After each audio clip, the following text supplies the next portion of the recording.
Hi students, welcome to class 12 by Unacademy. I am Shivani Sharma, your maths educator. So बच्चों, आज के इस video में एक बहुत ही ज्यादा इंपॉर्टेंट क्वेश्चन है आप लोगों के लिए from chapter number 1 relations and functions. आओ मिलके इस क्वेश्चन को पढ़ते हैं और सॉल्व करने की कोशिश करते हैं। सो क्वेश्चन आपसे कहता है कि let n denotes the set of natural numbers. n क्या है? सेट ऑफ नेचुरल नंबर्स है। नेचुरल नंबर्स वो नंबर्स जो आपके 1 से स्टार्ट हो रहे हैं, लाइक 1 2 3 4 एंड सो ऑन, ठीक है। And r be the relation on n cross n। ये इंपॉर्टेंट बात है कि r क्या है? r is relation on n cross n। यहाँ पे आपका r रिलेशन किस पे डिफाइन है? n क्रॉस n पे डिफाइन है। इसी वजह से ये क्वेश्चन ना बहुत इंपॉर्टेंट हो जाता है।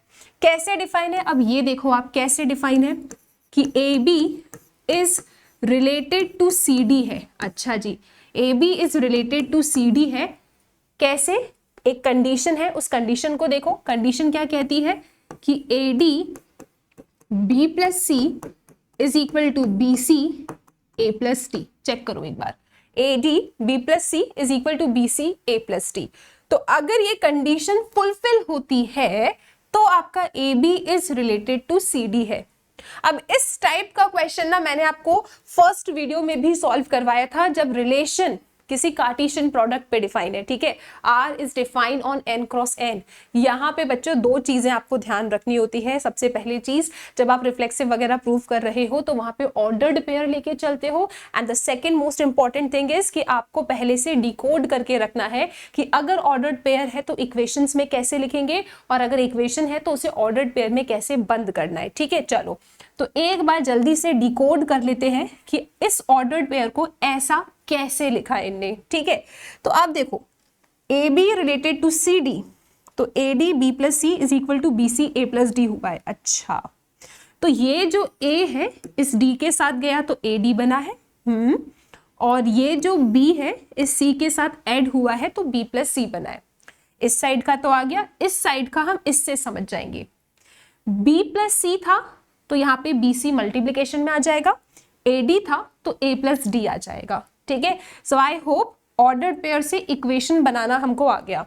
फर्स्ट वाला लास्ट वाले से मल्टीप्लाई हुआ है एंड B और C आपस में आपके ऐड हुए हैं। इस साइड का आ गया तो इस साइड का बस रिवर्स करना है। B प्लस C था तो BC हो जाएगा, ये एडिशन में था तो यहाँ मल्टीप्लीकेशन में, ये मल्टीप्लीकेशन में था तो यहाँ एडिशन में। ओके, अब अगर आपके पास इक्वेशन है तो ऑर्डर्ड पेयर में कैसे बंद करना है, अब इसको देख लेते हैं अपन। A B के साथ है, यानी ये वाला जो मेरा A है इस B के साथ ऑर्डर्ड पेयर बनाएगा, और उसके बाद C D के साथ है तो मेरा जो ये C है इस D के साथ ऑर्डर्ड पेयर बनाएगा। देखो ये एरोज बनाना, ये डिकोड करना जो है ना, ये डिफरेंट हो सकता है लेकिन एकदम सही तरीके से आना चाहिए, ठीक है। तो मैंने इस तरीके से चीजों को डिकोड किया है। ऑर्डर्ड पेयर है तो इक्वेशन कैसे बना, इक्वेशन है तो ऑर्डर्ड पेयर कैसे बना, ये मैं पूरा काम स्टार्टिंग में करके रखूंगी, राइट। अब इन्हें क्या बोला है, चेक कीजिए कि R आपका इक्विवेलेंस रिलेशन है n क्रॉस n पे। मतलब आपको चेक करना है कि क्या R आपका रिफ्लेक्सिव, सिमेट्रिक एंड ट्रांजिटिव है या नहीं। तो ये पूरा क्वेश्चन मैंने आप लोगों के लिए कॉपी किया है। ये एरोज ऐसे बना के रख ली हैं। इस टाइप के क्वेश्चंस में ना एरोज पहले से बना के रख लेना, अदरवाइज बहुत कंफ्यूजन होता है, ठीक है। चलो अब रिफ्लेक्सिव प्रूव करने के लिए बच्चा हम क्या करेंगे, क्योंकि हमारा रिलेशन n क्रॉस n पे डिफाइन है, रिफ्लेक्सिविटी प्रूफ करने के लिए, चेक करने के लिए हम एक आर्बिटरी क्या उठाएंगे, ऑर्डर्ड पेयर उठाएंगे, क्योंकि n क्रॉस n के अंदर ऑर्डर्ड पेयर होंगे। अगर वो ऑर्डर्ड पेयर खुद से रिलेटेड आ जाता है तो R आपका रिफ्लेक्सिव हो जाएगा। किस किस को ये बात क्लियर है, राइट। ओके, ऑर्डर्ड पेयर क्यों उठा रहे हैं, क्योंकि R is on n cross n। R relation n cross n पे डिफाइन है इसीलिए, ठीक है। चलो तो आप यहाँ पे लिखेंगे let AB belongs to n cross n, और ये कैसा है जी, दिस इज आर्बिटरी। ओके, ये एक आर्बिटरी ऑर्डर्ड पेयर है जो मैंने n क्रॉस n सेट से उठाया है। अब अगर AB मेरा n क्रॉस n से है तो ये बहुत अंडरस्टूड है। क्या अंडरस्टूड है कि ये जो ये छोटे छोटे AB है ना, ये कैसे होंगे आपके, ये आपके नेचुरल नंबर होंगे, क्योंकि AB ordered pair n cross n से उठाया है तो A एंड B एलिमेंट कैसे है, नेचुरल नंबर है। रिफ्लेक्सिव प्रूफ करने के लिए क्या करना है, A B related to A B show करना है। A B related to A B कैसे शो करूं? तो देखो यहां मुझे शो करना है कि मेरा A B is related to A B. A B को मैं लेके चल रही हूँ आर्बिटरी, रिफ्लेक्सिव प्रूव करने के लिए A B related to A B लाना है। मतलब कैसे भी करके एक काम करते हैं ना, जो भी चीज लानी होती है ना, सबसे पहले ना आप ऐसा रफ वर्क में लिख लिया करो, ठीक है। ये सिर्फ आप लोगों के लिए, एग्जामिनर को नहीं दिखाना है। आपको बेटा क्या लेके आना है? आपको लेके आना है A B related to A B, मतलब आपको ऐसा ऑर्डर्ड पेयर लाना है। इसका मतलब इससे पहले आपको एक इक्वेशन मिलेगी, और वो इक्वेशन कैसी मिलनी चाहिए? इस तरीके की इक्वेशन मिलनी चाहिए, ठीक है। तो अपन इक्वेशन बनाने की कोशिश करते हैं, ठीक है। ये ए जाएगा लास्ट वाले के साथ ए बी, ये दोनों आपस में ऐड हो जाएंगे, ठीक है। इसके बाद ये b प्लस ए है तो यहाँ पे बी ए हो जाएगा, ठीक है। ये ए बी इंटू में है तो a प्लस बी हो जाएगा, राइट। अगर इसको मैं इस इक्वेशन के फॉर्मेट में लिखने में सक्सेसफुल हो जाती हूँ तो मैं कह दूंगी A B is related to A B. किस किस को ये बात समझ में आ गई? अगर ये बात समझ में आ गई, आप जाके भी इस क्वेश्चन को गलत नहीं कर सकते, ठीक है। चेक कर लो एक बार। बेसिकली मुझे A B related to A B लाना है, तभी रिलेशन रिफ्लेक्सिव होगा। तो वो लाने के लिए मेरे पास इधर एक इक्वेशन आनी चाहिए, है ना। ऑर्डर्ड पेयर लाना है तो इक्वेशन होनी चाहिए। तो इक्वेशन कैसी होनी चाहिए? देखो ये ऑर्डर्ड पेयर लाना है तो इक्वेशन कैसी होनी चाहिए कि ये इसके साथ मल्टीप्लाई हो, ये इसके साथ ऐड हो।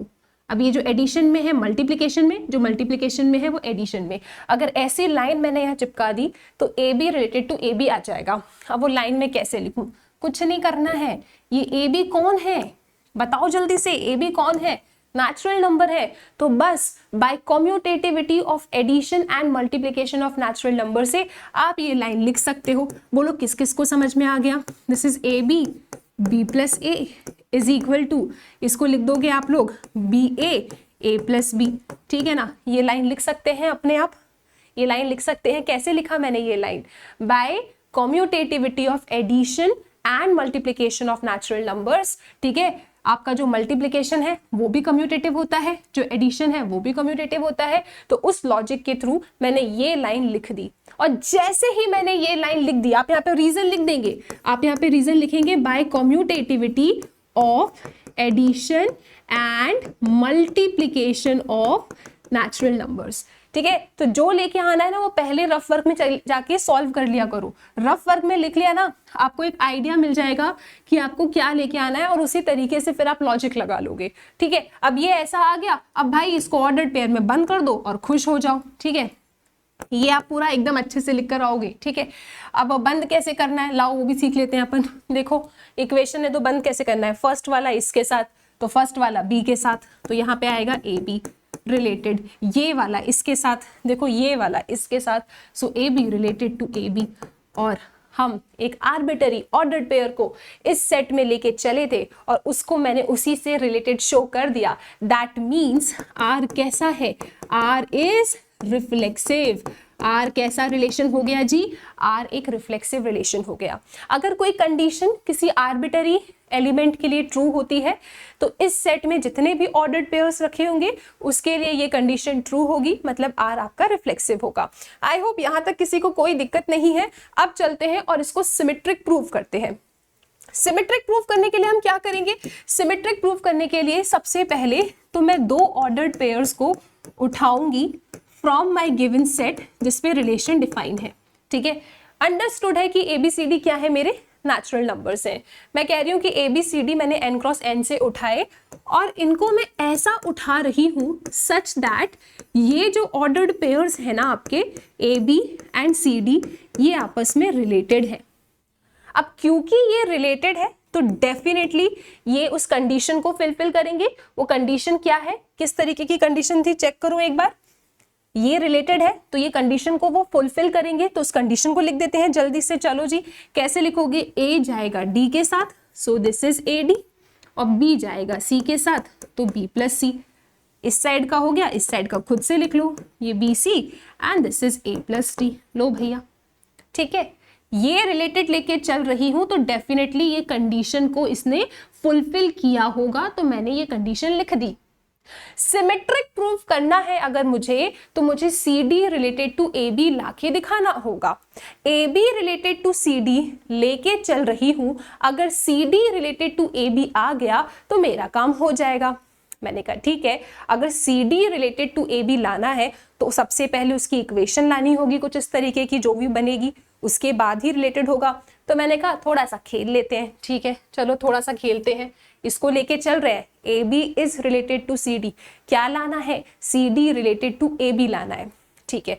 तो एक काम करते हैं, कभी कंफ्यूजन ना हो तो रफ वर्क तो है ही हमारे पास सबसे अच्छा, ठीक है। हमको क्या लाना है बच्चा, हमको लाना है C D related to A B. अभी C D related to A B कब मिलेगा, जब मुझे वो इक्वेशन मिल जाए, है ना। पहले इक्वेशन लानी पड़ेगी, कैसी इक्वेशन, लास्ट वाला इसके साथ, ठीक है। तो दिस इज सी बी और ये दोनों को ऐड होना है डी प्लस ए, फिर यहाँ पे ये मल्टीप्लीकेशन में और इनको ऐड होना है। अगर ऐसी लाइन मुझे मिलेगी ना तभी मेरा C D related to A B आएगा, मतलब इस लाइन की हेल्प से मुझे ये लाइन बनानी है। मैंने कहा ठीक है चलो काम पे लगते हैं, रफ वर्क में चीज लिख ली है, काम पे लगते हैं। बेटा ये आरएचएस में लिखा है, अगर मैं इसको एलएचएस में लिख दूं तो बताओ किस किस को रोना आ जाएगा, कौन दुखी हो जाएगा। अरे मैम इसमें दुखी होने वाली क्या बात है, आप बिल्कुल लिख सकते हो, ठीक है भाई, तो ऐसा लिख दिया। अच्छा ये बताओ, ये एबीसीडी कौन है, नेचुरल नंबर्स है ना, तो कम्यूटेटिव लॉ होल्ड होता है मल्टीप्लिकेशन एंड एडिशन पे। तो बीसी को बच्चा मैं सी बी लिख सकती हूँ, ए प्लस डी को मैं डी प्लस ए लिख सकती हूँ, बेटा ए डी को मैं डी ए लिख सकती हूँ, बी प्लस सी को मैं सी प्लस बी लिख सकती हूँ। रीजन आप लिख देंगे by commutativity of addition and multiplication of natural numbers. जरा देखना, अरे ये लाइन तो नहीं आ गई, C B D plus A D A C plus B, अरे वाह क्या बात है, ये लाइन आ गई है, इक्वेशन है, जल्दी से ऑर्डर्ड पेयर में लिख देते हैं इसको। तो सी जाएगा डी के साथ, so this is C D, है ना जी, रिलेटेड टू ए जाएगा बी के पास ए बी, और हमें यही तो लाना था, A B related to C D लेके चल रहे थे, C D related to A B आ गया, दैट मीन्स क्या हो गया, आर इज सिमेट्रिक, आर आपका सिमेट्रिक रिलेशन हो गया। तो जब भी थोड़ा कॉम्प्लेक्स होना क्वेश्चन तो रफ वर्क में लिख लिया करो कि क्या चाहिए, उसके बाद क्वेश्चन बहुत इजी हो जाता है। नाउ अब हम क्या करेंगे, सिमेट्रिक के बाद जो लास्ट है दैट इज हमको ट्रांजिटिव प्रूव करना है। तो ट्रांजिटिव प्रूव करने के लिए हम क्या करेंगे, हम तीन ऑर्डर्ड पेयर्स को अपने उस गिवन सेट में से उठाएंगे जिसपे रिलेशन डिफाइन है। और भाई कैसे उठाएंगे, ऐसे उठाएंगे अपन उसको such that A B is related to C D, ठीक है, A B is related to C D and C D is related to E F, ये लेके चल रहे हो। ट्रांजिटिव प्रूफ करना है तो सी डी उड़ जाए, A B related to E F आ जाए तो ट्रांजिटिव हो जाएगा। अब आप यहां पे लिख लो, रफ वर्क में पहले से ही लिख लो, ठीक है, कि आपको कैसा लेकर आना है ताकि आप गलती से भी गलती ना करो, ठीक है। हमको बच्चा लेकर आना है A B related to E F, तो ये हमें कैसे मिलेगा, जब हमें इसकी ऊपर की इक्वेशन मिले। इक्वेशन कैसी होगी, ए जाएगा एफ के साथ मल्टीप्लाई होने, बी प्लस ई, और यहाँ पे ये B E and this is A plus F. अगर मुझे ऐसी इक्वेशन मिल जाती है तो A B related to E F होगा, तो मेरा रिलेशन ट्रांजिटिव होगा। मैंने कहा ठीक है, रफ वर्क में मैंने ये लिख के रख लिया है, आगे मैं इसका रेफरेंस लूंगी। अभी चलते हैं और यहाँ पे बात करते हैं बच्चों, ए बी अगर सी डी से रिलेटेड है, राइट, तो इसने वो गिवन कंडीशन को फुलफिल किया होगा, क्या, कि A D B plus C is equal to B C A plus D. और यहां पे जो ये वाली इक्वेशन है इसको भी लिख लेती हूं, यहां पे क्या होगा, C D related to E F है अगर, तो यहां क्या होगा बच्चा, C F D plus E is equal to D E C plus F. Check करो, C F D plus E, ठीक है, D E C plus F. Okay, हमारा टारगेट है A F B plus E B E A plus F लाना, तभी A B related to E F होगा। मैंने कहा ठीक है, ऐसा तो नहीं होने वाला, इसको इससे ऐड करूंगी ऐसा आएगा ही नहीं, है ना, आने वाला ही नहीं है ऐसा। तो एक काम करते हैं, थोड़ा सिंप्लीफाई करते हैं। ये जो बी सी है ना, इसको यहाँ लेके आती हूँ, ए डी को यहाँ लेके आती हूँ, ठीक है मैम, कर सकते हैं, बिल्कुल कर सकते हैं। This is B plus C divided by B C, यहाँ पे ए प्लस डी, ये ए डी मल्टीप्लीकेशन में है, यहाँ डिवीजन पे ले आए, ठीक है, क्रिस क्रॉस कर दिया, ये यहाँ वो वहाँ। अब ये जो BC है B का भी है C का भी है, ये जो AD है A का भी है D का भी है, तो अलग अलग कर देते हैं। ठीक है जी, कर देते हैं। तो यहाँ पे आपको क्या मिलेगा, ये मिलेगा B/BC plus C/BC is equal to A/AD plus D/AD। ऐसा मिल गया। अब कुछ कुछ चीजें ना कट हो रही है तो उन्हें कट करते हैं। यहाँ पे देखो जरा, ये B से B जा रहा है, ओके, तो यहाँ पे क्या हो जाएगा, यहाँ पे हो जाएगा 1/C। ठीक है, आगे देखो, आगे देखो जल्दी से, यहाँ पे C से C जा रहा है, ये तो पूरा कैंसिल हो रहा है। रुको, अपन नेक्स्ट जगह पे लिखते हैं। ठीक है, अपन थोड़ा सा इसको फिर से लिखते हैं। तो बच्चा पूरा लिखती हूँ मैं, यहाँ पे थोड़ा कंफ्यूजन हो जाएगा। अगर मैं ऐसे इरेज करूंगी ना थोड़ा कंफ्यूजन हो जाएगा, इसको हटाते हैं अपन। ठीक है, डायरेक्टली देखना और समझने की कोशिश करना। ठीक है जी, यहाँ पे ये BC था, ये B/BC होगा तो B से B गया, दिस इज 1/C। C/BC होगा, C से C गया तो 1/B। A/AD होगा तो 1/D। D/AD होगा तो 1/A। This is my equation number 1। Okay, same DE इधर, CF उधर ले जाओ, तो ये क्या होगा, D + E/DE C + F/CF। Criss cross कर दिया। ठीक है, अब ये D/DE क्या होगा बेटा, 1/E। E/DE क्या होगा, 1/D। C/CF क्या होगा, 1/F। F/CF क्या होगा, 1/C। Now this is my equation number 2। Equation 1 and equation 2 को ऐड करते हैं और ऐसा अगर बन गया तो ट्रांसिटिव हो जाएगा। ठीक है, तो नेक्स्ट पेज पे चलते हैं। और जब बेटा ऐड करोगे ना, LHS से ऐड होगा, RHS से ऐड होगा। ठीक है, सो यहाँ पे क्या है, 1/C + 1/B लिख लो आप लोग, 1/C + 1/B। ठीक है, 1/E + 1/D, 1/E + 1/D। LHS से ऐड हुआ। ठीक है, अब हम RHS को RHS से ऐड करेंगे, 1/D + 1/A, 1/D + 1/A। ठीक है जी, फिर आ जाओ फिर से, 1/F + 1/C, 1/F + 1/C, 1/F + 1/C। देखो जरा कौन कौन कट हो रहा है, 1/C से 1/C जा रहा है, 1/D से 1/D जा रहा है। तो आपके पास क्या आया, 1/B + 1/E, 1/A + 1/F।